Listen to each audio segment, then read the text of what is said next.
Bienvenidos amigos de Perú 21 TV a la entrevista dominical. En esta oportunidad nos acompaña la ya conocida Sonia Medina, pero ahora Sonia Medina ya no es procuradora antidrogas del Estado. Después de 20 años, la doctora Medina ha dejado este despacho en donde donde se hizo conocida por su trabajo enfrentando las mafias del narcotráfico. Doctora Medina, muchísimas gracias por estar acá en Perú 21. Buenas tardes, Oscar, y gracias por la invitación. Doctora, después de 20 años, ¿qué se siente volver a la vida civil, estar en el ámbito privado y fuera del Estado? Bueno, en verdad yo no calculé este espacio. Sobre todo me ha resultado muy nostálgico porque estos 20 años han significado mucho para mí en lo personal y en lo profesional. Eh, es como yo comparo y se lo he dicho a mi personal, es como de repente parir un hijo a quien tenemos que enseñarle a gatear, enseñarle a caminar, enseñar a valerse por sí mismo, y creo que eso es lo que representa para mí la Procuraduría, ¿no? Porque conozco el dolor de un parto, tengo dos hijos, ¿no? Y ahora ya adultos también. Entonces, bastante nostálgico realmente, porque al margen de, ¿por qué digo esto? Porque he recibido tanto de del personal pleno de la Procuraduría, como gente externa, ¿no? Amigos y diferentes, inclusive instituciones, en las que me han podido demostrar, creo, un sentimiento genuino, ¿no? Y reconocimiento al trabajo de la Procuraduría. Claro. Entonces, eso es muy emotivo. Y la pregunta que nosotros nos hicimos cuando salió esta resolución en el peruano, porque salió la noche del sábado, del pasado Sí. sábado, Uh-huh. la pregunta es, ¿qué pasó? ¿Quién tomó la decisión de que Sonia Medina no continúe en la Procuraduría Antidrogas? No, no, esto para nada. Yo sé que ha habido muchas preguntas sobre eso, pero bueno, la ley lo contempla así, y además ha sido también una decisión muy consensuada y personal, de manera que estamos, como digo, también todo ser humano cumple ciclos y Ujú. cumple etapas, y estas hay que quemarlas en algún momento, ¿no? Y la emotividad con la que estoy en esta semana, y lo estaré todavía yo creo que por mucho tiempo, pero tranquila, yo me voy de la Procuraduría, créame, eh, porque nadie me ha votado. Definitivamente eso es la tranquilidad de espíritu que tengo, ¿no? Son cuestiones de ley, Sí. y nada, a seguir trabajando por otros lados, donde posiblemente haya el espacio, o porque soy católica, y donde Dios disponga.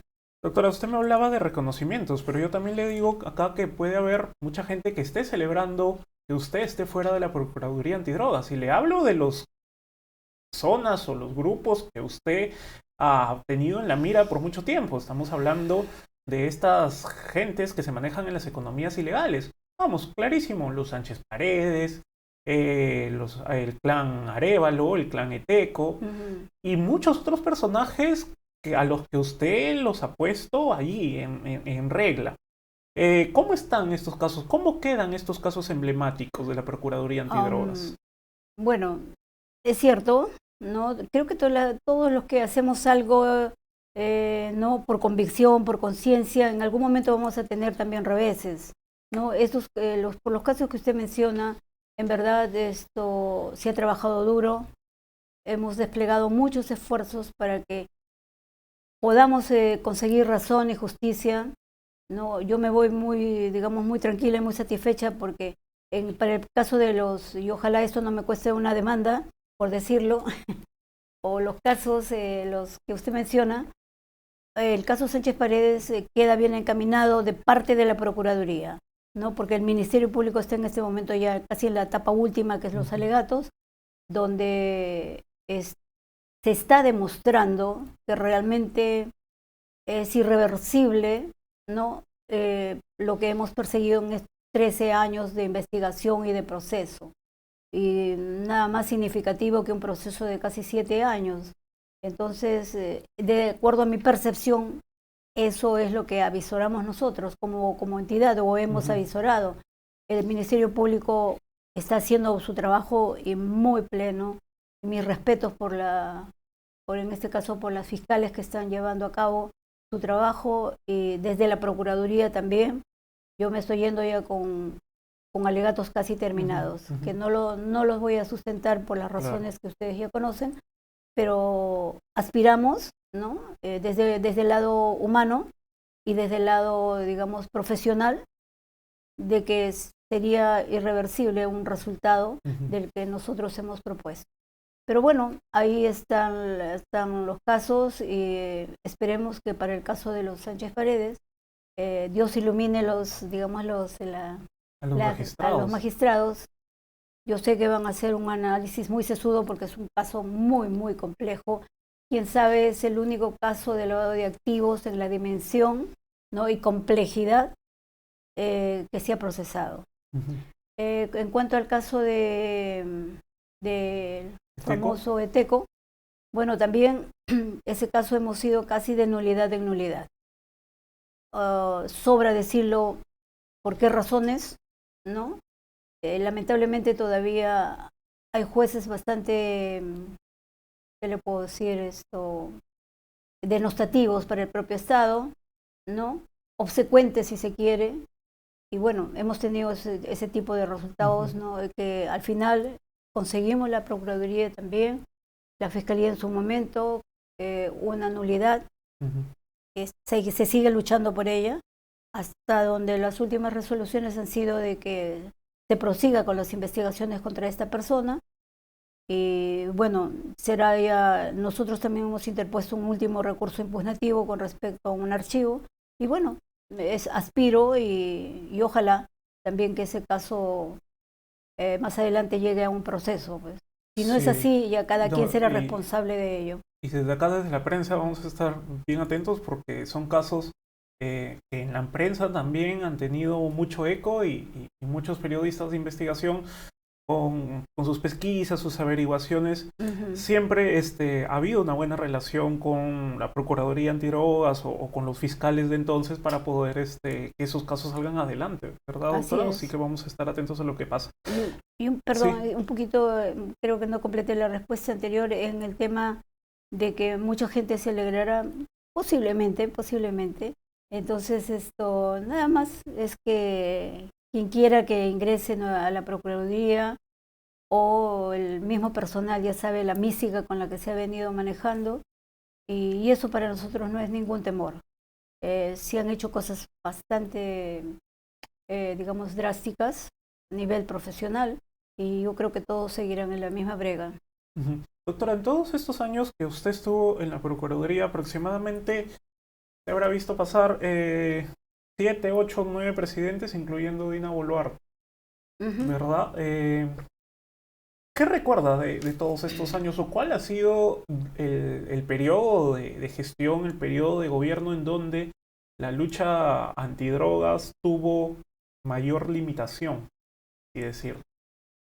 Quién sabe, esto me llevo la satisfacción, ¿no?, de que he pasado 8 o 9 presidentes, gobiernos, casi 45 ministros, ¿no?, casi contados uno a uno, y bueno, de todos he recibido tácitamente o expresamente el respaldo como funcionario, ¿no?, si no hace rato que hubiera estado afuera, y eso ha dado la confianza de seguir trabajando.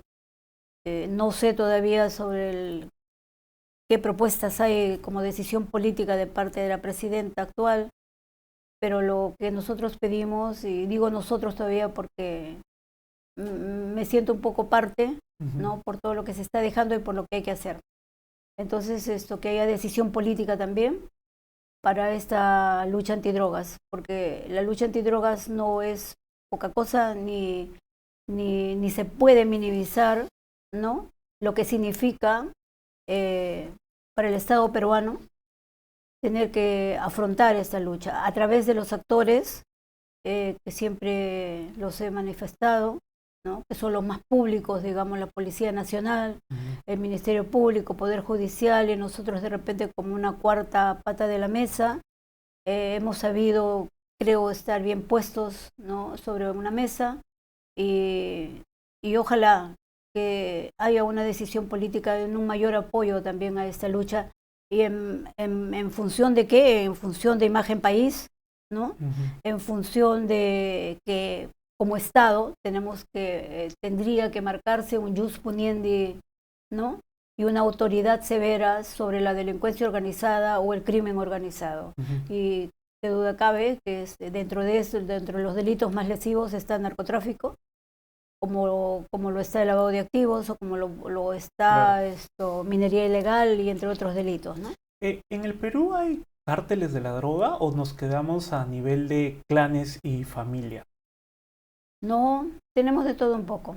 Las firmas que han sido dentro de digamos, las décadas de 80, 90, de ahí hemos pasado a ser clanes familiares, también con apoyo de terceros, y ahora tenemos organizaciones criminales, ¿no?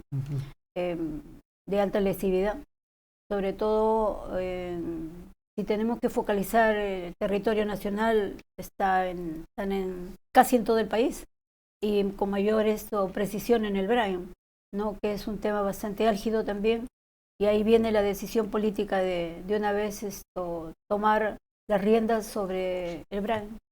En el gobierno pasado, en el gobierno de Pedro Castillo, hubo como política de gobierno o política personal del presidente suspender las labores de erradicación. Lo denunciamos aquí en Perú 21. Sí. Durante esos meses la erradicación, sobre todo en el Brain, fue casi nula o nula.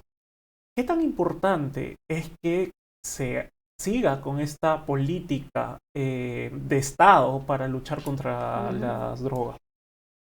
Bueno, en verdad, vuelvo a repetir que el tema Brain es bastante complicado, ¿no? Creo, y bueno, me atrevo también a decirle, y esto ojalá que mis palabras no causen digamos, un efecto negativo, porque es la verdad, y eso se lo puede decir cualquiera. El tema del Brain es muy serio. Nosotros tenemos mediciones y las mediciones oficiales, ¿no? Tenemos que estamos en materia prima con las plantaciones de coca, de las hojas de coca, que es la materia prima para las sustancias cocaínicas,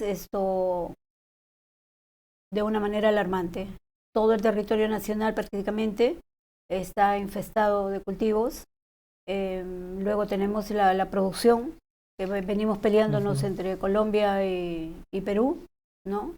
Es, digamos, inclusive una producción en reversa, tanto que allá no solamente hablemos de sustancias cocaínicas, sino también de otro tipo de drogas, en el que están ingresando a Perú, ¿no?, ya en un producto totalmente terminado, y generalmente o las que salen hacia el mercado internacional, y también se queda un buen bolsón acá en el tema nacional, y el consumo de drogas está aumentando en Perú, ¿no? Y lo más crítico es digamos que el consumo es para el caso de los menores de edad, ¿no? Antes contábamos pues 16, 17 años, hoy estamos contando con edad promedio escolar, ¿no?, en el consumo. Y en el consumo, o sea, estamos hablando de la microcomercialización, 14 años. ¿No?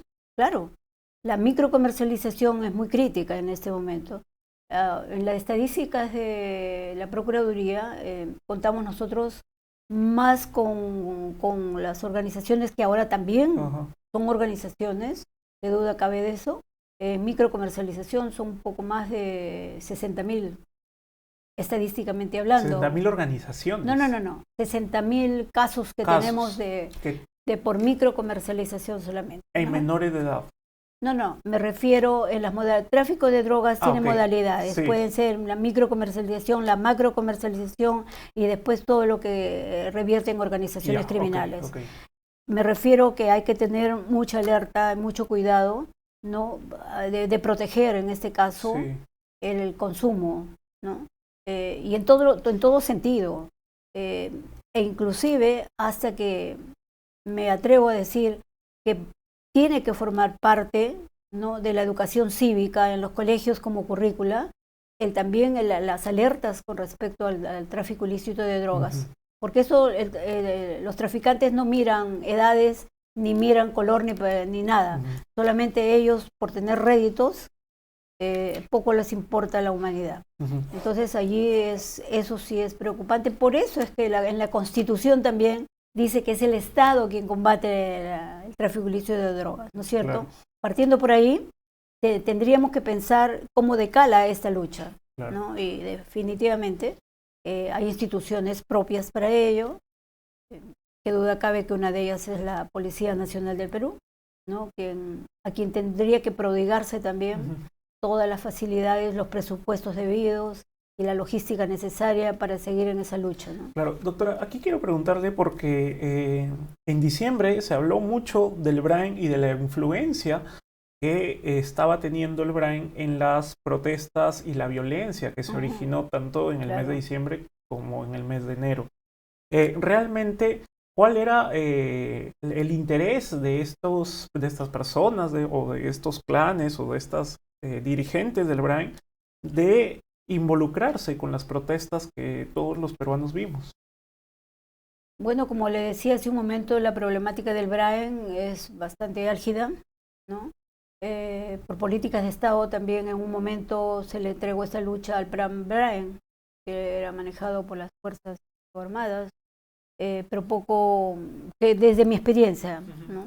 Podría decir que los réditos han sido de repente muy pocos, o de repente desconozco y mis disculpas por ello, pero en todo caso habría que acreditar qué resultados hubieron, ¿no? Entonces, efectivamente, el Brain en este momento se está convirtiendo como en un Medellín de Colombia de los años 80, ¿no? Que es una zona emergente, pero emergente en función al narcotráfico, ¿no? Entonces creo que ahí debe haber una seria preocupación y que esta entrega en un momento del pacto social, ¿no? Que totalmente fallido, inclusive protesté en su momento, pero ojalá no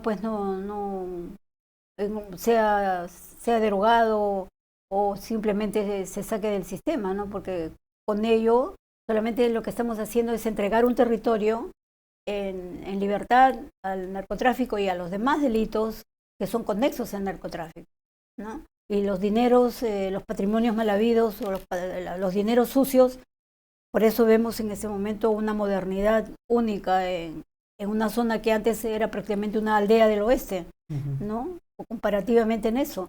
Entonces hoy día vemos distritos y provincias muy emergentes, como también todo el corredor de la droga. Entonces yo creo que sí, es más que necesario que tengamos que, en este caso, el Estado y todos los organismos de lucha, poner ojos de alerta en ello, ¿no? Cuando se refería al pacto social, ¿era este plan que se dio durante el gobierno de Castillo, que mientras no había erradicación se le pedía a los cocaleros que ellos participen de una erradicación, entre comillas, voluntaria? Claro, a ellos. Eso fue, en definitiva fue eso. ¿Y cuántos voluntarios hubo? La autoerradicación, que yo sepa todos, pero entre comillas, porque yo creo que no resultaría normal ni natural que te hagan una apertura así, nadie diga no. Nadie va a protestar, excepto los que verdaderamente están en esa lucha. Entonces, ya repito, eso ha sido una apertura perversa de repente, y lo digo así con todas sus letras, de que se haya tratado de propugnar eso, ¿no? Porque no puede ser, es contra natura. Si el Estado mismo está luchando y lo dice la Constitución, ¿por qué tenemos que darle una apertura de esa naturaleza a que te consideres ¿cómo se llama? Que tú solo te autoerradiques, cuando sabemos que los agricultores cocaleros es su medio de vida, claro, ¿no? Y también hay otra cosa, digamos que las productores, en este caso los que tienen el cultivo de coca, ¿no? Lo hacen, quién sabe, por una cierta ignorancia, que no saben cuál es la repercusión de esta, ni la trascendencia. Entonces, y también por ser un modo de vida, ¿no? Porque mientras el Estado no llegue a ciertas zonas en las que hay inmensas necesidades, entonces voy a seguir cultivando porque eso me, me, me da réditos para sobrevivir, para que mi hijo vaya al colegio, para que mi hijo se medique, para que yo tenga esto algo a la mano, ¿no? Entonces, ninguno va a ser, pues, verdaderamente, va a pensar en que esos cultivos van a ser beneficiosos, y es muy diferente que ENACO compre las arrobas por ínfimos precios a que un narcotraficante les pague en dólares, ¿no es cierto? Entonces eso es normal y natural en que pensemos que, quién sabe, el agricultor cocalero es la última cadena de la cadena delictiva, pero estamos en ese orden de cosas. Doctora, ¿y qué tanto influencia o qué tanto los políticos? Se ha hablado mucho de los dineros negros, los dineros ilícitos metidos en la política en el Perú. Eso sin duda se ha hablado. Pero en los últimos años, teniendo en cuenta un último periodo de gobierno, en los últimos 5 años, ¿qué tanta influencia ha tenido el narcotráfico en las campañas políticas, no solo nacionales, sino también regionales? Yo creo que sigue siendo una situación también preocupante, ¿no? Porque digamos, tanto el narcotráfico o cualquier otro delito lesivo, lo que ellos van a buscar es efectivamente tener dónde tener un caldo de cultivo para nacer, para germinar. Entonces, para el caso de que han habido capitales sucios que han creado movimientos regionales, movimientos distritales, qué sé yo, o provinciales, que son los gobiernos locales, y inclusive en los mismos partidos, ¿no? En los que en algunos pues sí se ha sido visto eso, ¿no? Entonces yo creo que sí, para ellos significa mucho el tener que esos dineros ponerlos a disposición y después ellos tengan carta libre para seguir delinquiendo. ¿Y eso qué provoca? Definitivamente provoca mucha preocupación creo yo, para el Estado mismo, para la población, cualquiera que sea el territorio donde se ubiquen, y sobre todo la corrupción, ¿no? La corrupción transversal que hay en este momento. Me atrevo a decir que no habría de repente tanto tráfico o no habría tanta corrupción pública o no habría tanto si la corrupción no estaría presente, ¿no? Doctora, y usted hablaba siempre de la simbiosis narcotráfico-terrorismo. ¿Qué tanto le sirve al partido, entre comillas, militarizado, Partido Comunista del Perú, Sendero Luminoso, que opera en el Brain, los Quispe Palomino? ¿Qué tanto le sirve el narcotráfico? Y a los narcos, ¿qué tanto les sirve este Sendero Luminoso del Brain? Bueno, desde hace un tiempo hemos tenido décadas muy marcadas del terrorismo como tal, ¿no es cierto? Esto las albores del año 2000 se paró, no definitivamente, pero paró el terrorismo en sí. Desde el lado del fundamentalismo que ellos manejan, hoy por hoy conocemos a los remanentes del terrorismo, ¿no? Los Quispe Palomino han ido prácticamente desapareciendo humanamente unos a otros los hermanos, ¿no? Pero todavía quedan remanentes, como lo pueden quedar para el caso del lado del Brain, sea N o Mantaro, no la convención, etcétera. Entonces considero yo que también es todo una problemática y que trae detrás de todo esto, que consideramos que hoy por hoy el terrorismo como tal vuelve a resurgir, ¿no? Se paralizó, como le digo, a los albores del 2000, hemos pasado toda una década del 2000 al 2023, ¿no? Pero hoy vemos en los actos de violencia, ¿no? Y con esto no estoy haciendo proselitismo político ni nada, sino que lo estamos viendo, ¿no? De que el terrorismo, lamentablemente, hay nuevas voces para ellos, ¿no? Sobre todo, creo que está viendo un trabajo, ¿no? Sobre ya bases jóvenes, como para poder hacer germinar una nueva, un grupo de esta naturaleza, ¿no? Y eso que nos está causando, que la simbiosis que veíamos en el transcurso de la década del 2000, digamos, los terroristas, ¿no?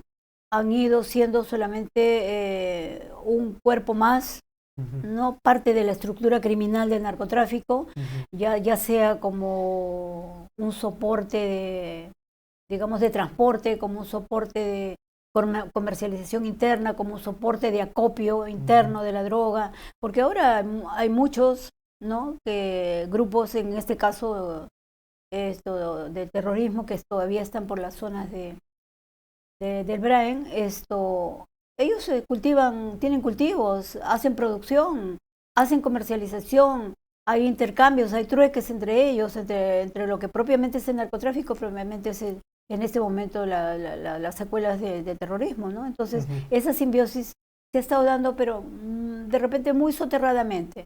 Lo conocemos, lo sabemos, claro, pero poco se ha hecho con respecto a eso. Sin embargo, hoy vemos, pues, creo que estamos a horas de verlo, ¿no? Ver qué está pasando en nuestro país en zonas en el que son zonas conocidas de producción de narcotráfico, como que hay zonas también que se están convirtiendo en tierra de nadie. Y eso es muy peligroso, creo yo. No podemos darnos el lujo de no hacer nada en este momento y podamos ser una Colombia con las FARC, que las FARC inclusive ya están muy cerquita del territorio peruano y están un poco dentro del territorio, entonces, y como hay ciertas organizaciones criminales también de la región, ¿no? Claro, cuando me dijo el terrorismo vuelve a resurgir, es porque nosotros le hemos dado en todo este tiempo que no sea, que se ha dejado de hacer de erradicación por alguna decisión política, o quizá hubo una mala estrategia militar en algunas zonas donde había narcotráfico y terrorismo, porque les hemos dado esa ventaja, por eso el terrorismo ahora está resurgiendo. Bueno, yo creo que está haciendo un trabajo soterrado, ¿no? De parte de bases, ¿no? Pretendiendo resurgir nuevamente. Que estén, a ver, de repente paradójicamente hablando, en este momento nos están dando coletazos de existencia. ¿Cómo que? ¿En dónde? ¿Cómo vemos en los coletazos de existencia? Yo, no sé, lo veo por ahora último, ¿no? Lo que viene pasando con la región de Puno, ¿no? Y algunas regiones muy marcadas. Entonces, donde hay zonas, como vuelvo a repetir, que es, digamos, cómo ellos se mantienen en este momento esa base de narcotráfico, ¿no? Y son zonas enclavadas en la que tienen por recursos y por vida el narcotráfico, claro, ¿no? Entonces ahí viene que hay las bases de los jóvenes, ¿no? No voy a decir exactamente cuáles podrían ser, pero se denota en ello, ¿no?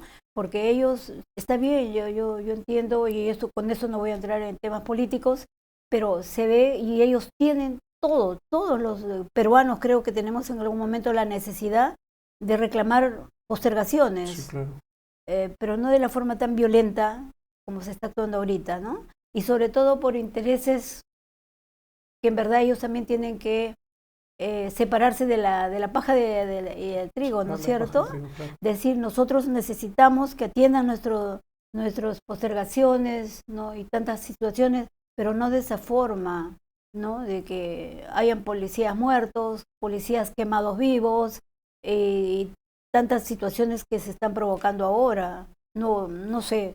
Si esa es materia de lucha, no lo sé. Hay algo que nos llamaba mucho la atención, doctora, era que se veía o se vio mucho, y se ha visto hasta esta semana también en Puno, que los establecimientos objetivos a atacar eran las sedes del Poder Judicial o algunas comisarías. ¿Hay alguna relación en lo que usted nos está diciendo de esta pretensión de resurgir de la violencia con el incendiar exactamente sedes del Poder Judicial de algunas zonas en donde claramente vemos que hay procesos por narcotráfico, por terrorismo, por lavado de activos en su mayoría? Yo diría que sí, porque son las autoridades, ¿no?, más inmediatas que se tienen hasta en el distrito más pequeño. Siempre habrá una comisaría, habrá digamos, un ministerio público ahí que sirva de control penal, ¿no es cierto? Entonces, definitivamente lo que a ellos no quieren ni les interesaría es tener una autoridad vigilante, ¿no? Ujú.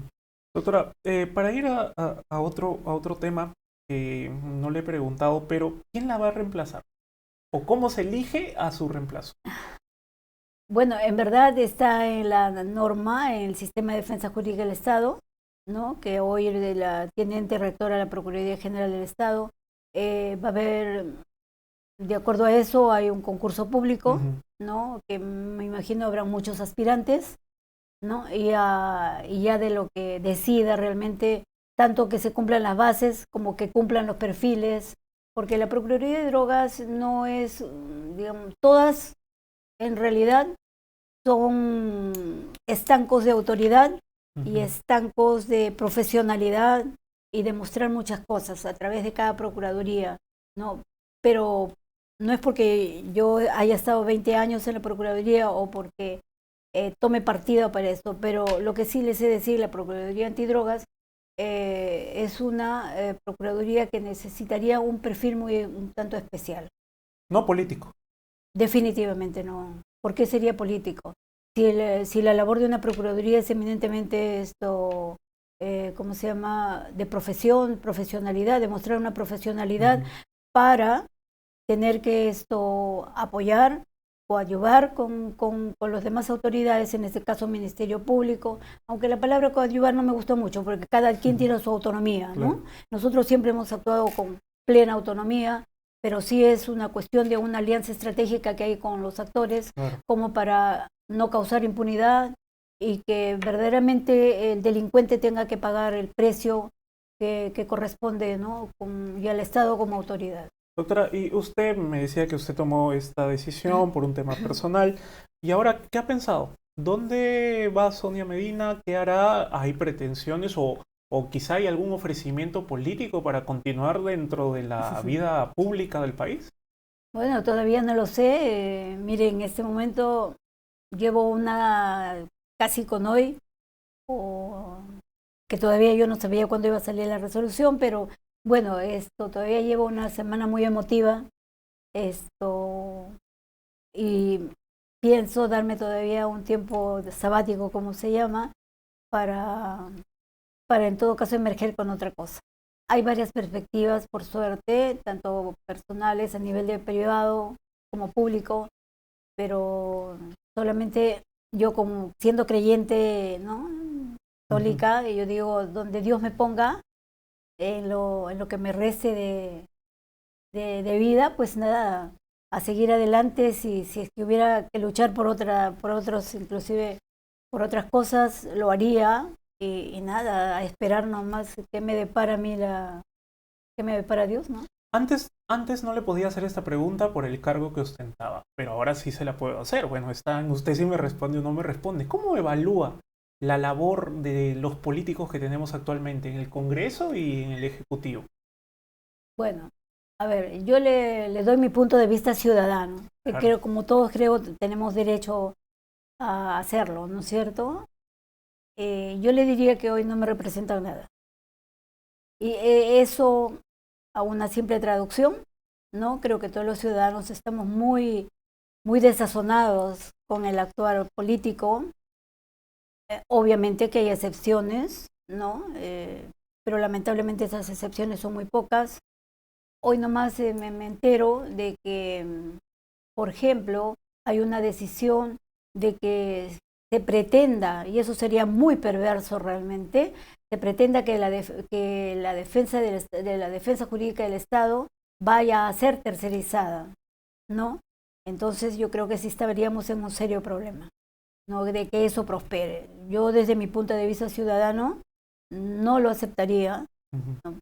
Para eso hay autoridades, en este caso hay instituciones que se ocupan de ello. Entonces, el entregar a terceros, pues sería ya como entregar a un libre mercado, Ujú. ¿no? Digamos, la judicialización de los procesos Claro. y la intervención de terceros, ¿no? En este Ujú. caso, la defensa cautiva. Adelanto de elecciones, doctora. Bueno, ya me está poniendo en problemas. porque, Como le decía, son preguntas que antes no le podía hacer, pero ahora creo que sí. bueno, Es lo que pide mucha gente yo según las creo encuestas, ¿ah? que es la aspiración de todos y la misma presidenta ha sido bastante responsable y genuina, no en decir hay adelanto de elecciones, porque así lo pide también la mayoría. Ujú. Yo creo a ver hasta dónde se demuestra también, ¿no? De lo que se puede hacer. Lamentablemente el gobierno anterior en un año y medio creo que ha hecho las cosas al revés o al país lo ha puesto en reversa y al revés, ¿no? Entonces yo creo que todo depende también de la gestión actual, ¿no? Para que algunos se conformen de repente con un mayor tiempo o sigan protestando por un adelanto de elecciones, ¿Y ¿no? usted cree que los peruanos tenemos buenas opciones para cuando volvamos a ir a las urnas, quizá lo más pronto o más tarde?